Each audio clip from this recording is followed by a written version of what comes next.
So hello guys, huwag nyo lang basahin yung mga text messages na masasakit, na mayroong mga pagmumura, pagbabanta. Kasi kayo lang talaga yung masasaktan yan. So, pag naka-receive kayo ng text messages galing sa mga agent, matik i-delete nyo na kagad or add to blacklist yung number na yon.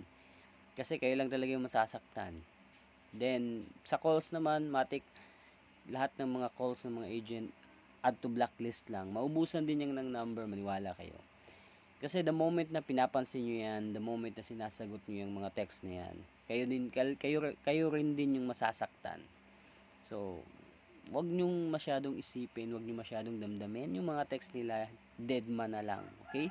So, yun lang yung pinakamabisang way, paraan, para labanan yung problema natin sa online lending application. Yun lang mga ka-lifestyle.